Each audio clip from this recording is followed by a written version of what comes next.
Terminado el mensaje, va a haber venta de comida, así que bien exquisito nuestro hermano Abel y Vilma, ¿no? Por lo que pude ver, bien sabroso. Hoy fuimos al hospital a ver a la hermana Rosa Morales. Sigamos orando para que el Señor pues pueda darle la sanidad que necesita, ¿no es cierto? Tiene la cara un poquito hinchada.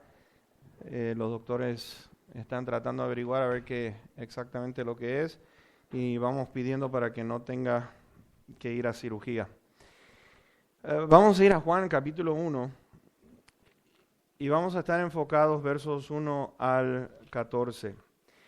Hemos comenzado con una serie de mensajes en cuanto a la Navidad y cuando hablamos de la Navidad nos viene a la mente escenarios como José, María, un establo, ángeles, pastores, los reyes del oriente, la ciudad de Belén, o el mismo bebé Jesús, ¿no es cierto? Alguno pensará, ¿se puede contar la historia de Navidad sin estos personajes? Sin embargo, Juan lo escribe a su manera en cuanto a lo que es el mensaje de Navidad. El versículo 14 lo dice, aquel verbo fue hecho carne. Y la Navidad tiene que ver con que Dios vino al mundo para traer un grandioso mensaje que el tiempo se había cumplido en cuanto a la venida de aquel Mesías prometido. Es una verdad tan profunda y basado en esta verdad es la razón por la cual nosotros celebramos la Navidad. Juan lo describe, la historia de esta Navidad, en 21 capítulos. Y podemos ver entonces que para Juan este evento increíble que sucedió de que Cristo vino a la tierra, podemos verlo, lo describe a Jesús como el Dios Todopoderoso, lo describe como el creador del universo, y este creador se hizo humano. Ese es el mensaje. Emmanuel, que quiere decir Dios con nosotros. Y fíjense que la verdad para Juan es que vino a salvar al pecador para que, como estaba cantando la hermana Elizabeth, no vayan a un infierno creado para Satanás y sus ángeles. Y el Nuevo Testamento prácticamente se basa en la deidad del Señor Jesús. Fíjense que el Señor Jesucristo, sobre todo en Juan, dijo, yo y el Padre uno somos. Él declaró ser uno igual con Dios. El Señor Jesucristo le dijo a sus discípulos, le dijo, el que me ha visto a mí, ha visto al Padre que está en los cielos. Tomás, cuando lo vio a Cristo resucitado, lo declara mi Señor y Dios. O sea, lo vio crucificado, lo vio ensangrentado, colgado en una cruz, pero ahora lo ve vivo y declara mi Dios y mi Señor. Y vemos en la Biblia títulos, por ejemplo, dados a Jesús que son iguales con el Padre. Dice que es el Salvador, es el primero y el último, es el Redentor y muchísimos otros títulos que se le dice al Padre o se declara del Padre, y también lo vemos en Cristo Jesús. Ahora vamos a ver del versículo 1 al 14, si pueden leer conmigo por favor. Dice allí, en el principio era el Verbo y el Verbo era con Dios y el Verbo era Dios. Este era en el principio con Dios. Todas las cosas por Él fueron hechas y sin Él nada de lo que ha sido hecho fue hecho. En Él estaba la vida y la vida era la luz de los hombres. La luz en las tinieblas resplandece y las tinieblas no prevalecieron contra ella. Hubo un hombre enviado de Dios, el cual se llamaba Juan. Este vino por testimonio para que diese testimonio de la luz, a fin de que todos creyesen por él. No era él la luz, sino para que diese testimonio de la luz. Aquella luz verdadera que alumbra a todo hombre venía a este mundo. En el mundo estaba y el mundo por él fue hecho, pero el mundo no le conoció. A lo suyo vino, y los suyos no le recibieron. Mas a todos los que le recibieron, a los que creen en su nombre, les dio potestad de ser hechos hijos de Dios, los cuales no son engendrados de sangre, ni de voluntad de carne, ni de voluntad de varón, sino de Dios.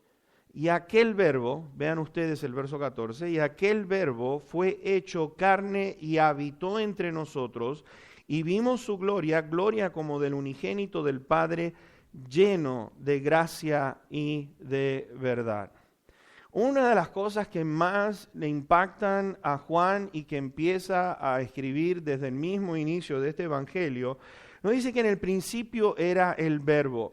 Y fíjense en esa palabra, logos, que quiere decir la palabra, sobre todo en el griego, está lleno de un significado increíble, como lo es también para el judío. Y la razón por la cual decimos esto, porque para el griego este título era dado, por ejemplo, cuando se hablaba de logos, habla de lo que es una fuerza creadora. Está hablando de un poder creativo, está hablando, cuando se dice verbo, logos, está hablando de una mente inteligente. Y sobre todo, creían ellos que era la fuente de conocimiento y sabiduría cuando se mencionaba la palabra logos. Hoy en día nosotros le llamamos diseño inteligente, y eso es más o menos lo que los griegos pensaban cuando se usaba esta palabra. Y lo que Juan está diciendo aquí es que esta palabra, la palabra creadora, la palabra que es Dios mismo, se hizo carne, se hizo una persona. Vemos a un Dios personal que vino al mundo para estar entre nosotros. Para el judío también tiene una importancia cuando escucha la palabra logos. ¿Por qué? Tiene un significado aún más significativo en el sentido de que no como el que tenían los griegos, porque, por ejemplo, cuando ellos escuchaban esa palabra logos, les viene a la mente, ellos entendían, es que vino palabra de Dios. Es cuando en el Antiguo Testamento, cuando nos dicen estas palabras de Dios, esto es lo que dice el Señor, así dijo Jehová, así habla el Dios Todopoderoso, lo mencionan cuando ven el logos, la palabra, lo están viendo como el único Dios, que es lo que dice Isaías, que es el único Dios en todo el universo, no hay Dios como Él. Y entonces, al mencionar esto, cuando se menciona logos o el verbo, tanto para el judío como es para el griego, puede dar a conocer lo que es su autoridad. Está dando a conocer su naturaleza. Está dando a conocer cuál es la voluntad y cuál es la verdad. Y eso es lo que Juan está tratando de describir aquí. En el principio era el verbo, el logos. ¿Sabes? Vamos a ir a Hebreos capítulo 1 y versículo número 2. El autor a los Hebreos dice algo tremendo con respecto al poder creativo de nuestro Dios, porque fíjense en ustedes en el capítulo 1 de Hebreos y verso 2 dice, en estos postreros días nos ha hablado por el Hijo, a quien constituyó heredero de todo y por quien asimismo hizo el universo. Así que podemos ver aquí, el autor a los Hebreos nos está diciendo lo siguiente, que nos ha hablado en estos postreros días, ya no más por profetas, sino que habla directamente por medio de su Hijo. Y fíjense en que este Hijo, también el autor a los Hebreos lo constituye el heredero de todo y por quien asimismo dice que hizo el universo. Al hacer el universo, ¿de qué manera lo hace? En el versículo 3 lo dice que el cual siendo el resplandor de su gloria y la imagen misma de su sustancia, sustenta todas las cosas, ¿de qué manera? Con la palabra de su poder. Por lo tanto, entonces vemos aquí algo importante que tenemos que mirar en cuanto a lo que Juan está diciendo. En el principio era el verbo, es la palabra, el verbo, la palabra era con Dios y el verbo era Dios, es decir, en aquel tiempo pasado, preexistente, nos quiere decir Juan a nosotros que este Jesús siempre fue y Él es el que da inicio a la creación. No es que Él ha sido creado como algunas sectas religiosas están diciendo de que este Jesús fue o es parte de la creación. Incluso hay una de estas sectas que dice que hubo un Dios que creó a Dios y este Dios creó a Jesús. No hay nada más lejos de la verdad. Y Juan observa algo en el cual comparte con respecto a Jesús cuando empieza a hablar, cuando empieza a declarar su autoridad por medio de la palabra, es que se hizo hombre. Y no solamente eso, sufre un cambio que en lugar de estar en espíritu, como Dios es espíritu, se hizo carne. Y esto, era Dios completamente antes, lo sigue siendo, 100%, y no solamente eso, se hizo 100% humano. Ahora, Juan describe esto. Nos dice a nosotros en estos versos que hemos leído en el versículo 14, aquel verbo fue hecho carne y habitó entre nosotros. Lo segundo que quiero que vean es esto. Para Juan fue algo increíble la llegada de Jesús, el mensaje de Navidad, porque dice que habitó entre nosotros. ¿Qué nos dice esto? No es una ilusión, no es un mito, no es una visión, no es un fantasma, no es producto de la imaginación, sino que Juan dice, habitó entre nosotros y pudo estar con él entre 3 años y medio. Pablo dice lo mismo, que este Jesús, siendo en forma de Dios, semejante o es igual a Dios, se hizo semejante a los hombres. El autor a los Hebreos, estamos mirando esta mañana, ¿se acuerdan ustedes en el capítulo 2? Por cuanto los hombres participaron de carne y sangre, dice que Él también participó de lo mismo. Y vivió durante 33 años este Dios, esta palabra hecha carne, vivió y habitó por 33 años para que no quede absolutamente ninguna duda de que no fue algo fugaz, no fue algo momentáneo, sino que hubo un periodo de 33 años en el cual el Hijo de Dios vino a estar aquí en la tierra. Y Juan nos da 3 declaraciones que nos van a ayudar a nosotros a ver la deidad de Jesús. ¿Por qué? Porque en el versículo 1 nos dice, en el principio era el verbo. ¿Cuál principio? Porque Juan está hablando desde el mismo inicio, Génesis 1, versículo 1, en el principio creó Dios los cielos y la tierra. Está hablando de que antes que nada fuese, dice que el verbo ya existía y fue el verbo el que inicia la creación. Dijo Dios, sea la luz, y fue hecha la luz. Dijo, sea hecha la vegetación, fue hecha la vegetación. Dijo que sean hechas las estrellas. Y mis hermanos, ese poder creador tremendo de Dios, que con solamente mencionar la palabra comienza la creación a tomar lugar en todo este universo. Nuevamente, no fue creado, Él es el creador. Él es Dios, desde siempre ha sido. Por eso es que Juan lo describe de esta manera.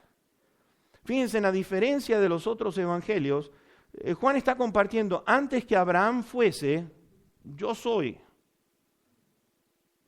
No es que haya sido parte de la creación, no es que haya alguna insinuación que él sea parte de la creación, sino que está diciendo aquí en el principio era el verbo y el verbo era con Dios. Hay algo interesante en cuanto a eso, porque en el griego la palabra prostrón teón quiere decir que estaba cara a cara con Dios. Literalmente quiere decir que estaba cara a cara con Dios Padre. Nos dice el Señor Jesucristo, escrito en Juan también, que no tiene los otros evangelios. En Juan 17 dijo que el Padre y el Hijo son uno, y pedía entonces por la unión de sus discípulos que fueran uno, así como ellos eran uno. ¿Sabes? Dice que en el momento del bautismo del Señor, allí en Lucas 3:22, se escucha una voz del cielo que dice, este es mi Hijo amado, en quien tengo complacencia, en quien estoy complacido con mi Hijo. Y esto es tener una comunión personal con Dios. Pues Él dijo, yo vine del Padre, he descendido del cielo, lo que el Padre me dijo, yo es lo que estoy compartiendo con ustedes. Segunda cosa, dice que el verbo era con Dios y el verbo era Dios. Estaba con Dios, es lo que está diciendo Juan. El verbo, la palabra, no es que sea un atributo, el verbo no es un mensaje, el verbo es Dios dando el mensaje. Y Navidad tiene que ver con Dios viniendo a la tierra por medio de Jesucristo.